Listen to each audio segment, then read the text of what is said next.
Hello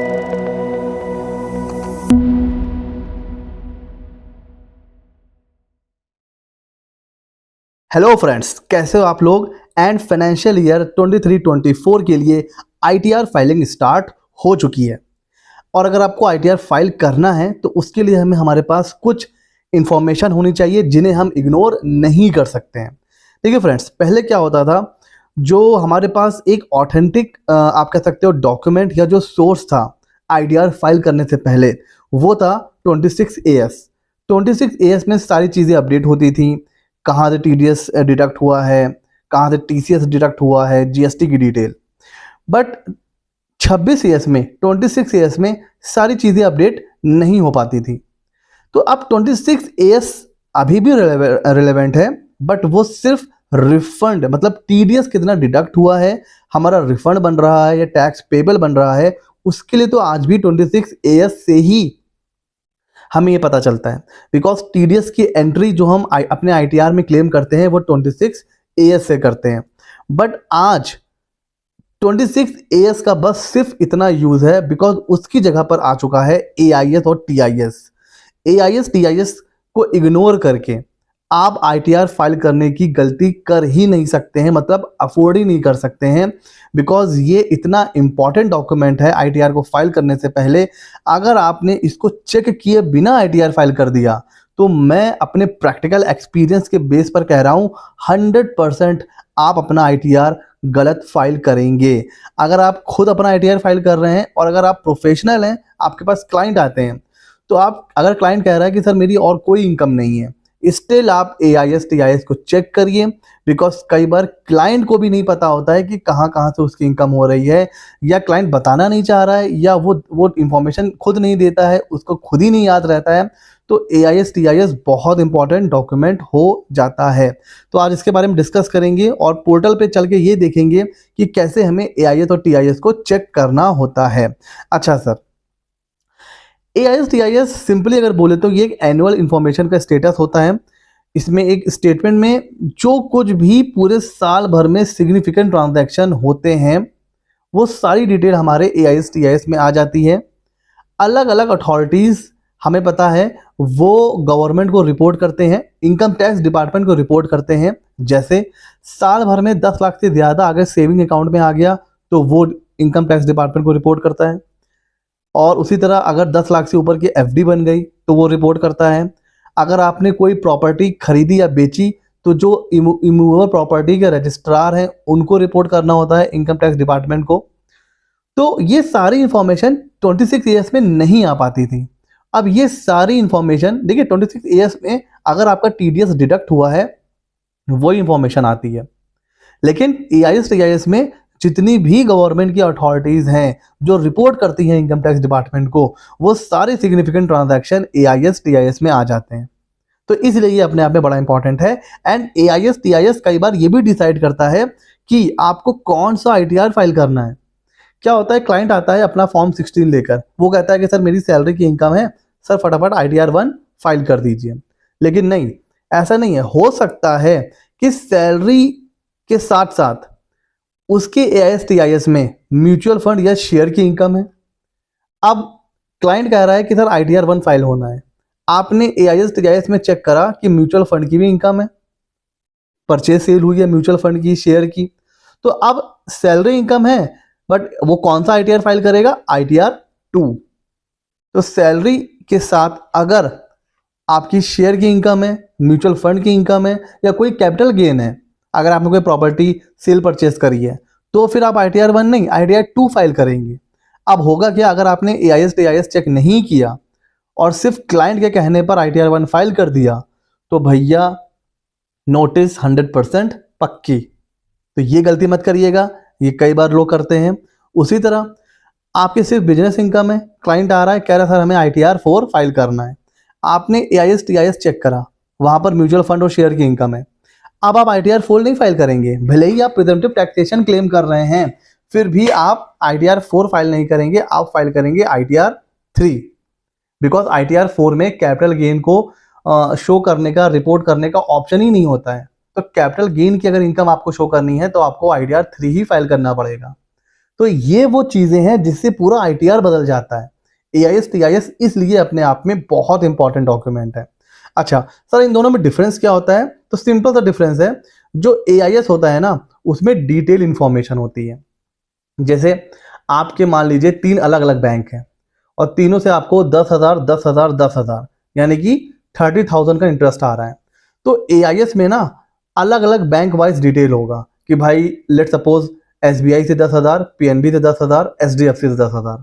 तो ये detail कहाँ मिलेगी आपको? ये डिटेल मिलेगी एआईएस में। और टीआईएस में क्या होगा? सिंपली लिखा होगा इंटरेस्ट फ्रॉम डिपॉजिट या इंटरेस्ट फ्रॉम बैंक अकाउंट 30,000। वहां पर बैंक वाइज डिटेल नहीं होगी। तो डिटेल में अगर आपको देखना है तो एआईएस, और समराइज्ड इंफॉर्मेशन चाहिए तो टीआईएस।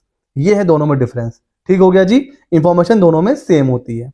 अच्छा सर, अच्छा अब ये भी कोई मतलब 100% नहीं है कि जो इंफॉर्मेशन एआईएस टीआईएस में आ रही है वो सारी की सारी करेक्ट है।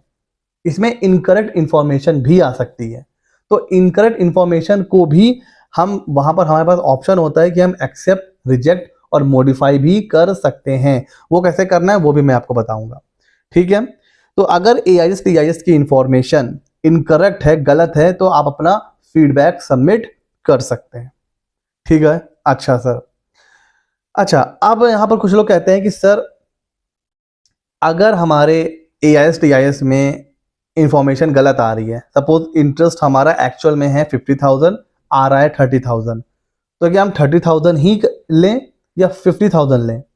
तो देखिए सर, आईटीआर का पर्पस क्या होता है? इनकम टैक्स रिटर्न का पर्पस ये होता है कि एक पर्सन ने पूरे साल में जो भी इनकम अर्न करी है उसको रिपोर्ट करे, और अगर कोई टैक्स बन रहा है तो वो पे करे।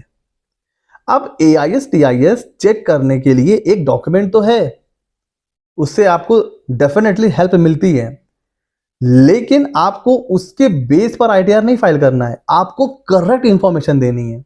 ऐसा नहीं है कि एआईएस में टीआईएस में आ रहा है 30,000 का इंटरेस्ट, एक्चुअल में है 50,000, और आपको पता भी है कि आपका एक्चुअल में 50,000 है, फिर आप 30,000 नहीं दिखाओगे, अब आप 50,000 ही दिखाओगे। बिकॉज आईटीआर या इनकम टैक्स एक्ट ये नहीं कहता है कि एआईएस टीआईएस में जो आ रहा है वही रिपोर्ट करिए, उसके अलावा कुछ रिपोर्ट मत करिए। वो तो बस एक वेरिफिकेशन के लिए है। तो एआईएस टीआईएस जो है वो एक वेरिफिकेशन के लिए है कि हाँ वहां से कोई ऐसी चीज तो नहीं है जो हमसे छूट रही है, तो हमने वेरीफाई कर लिया।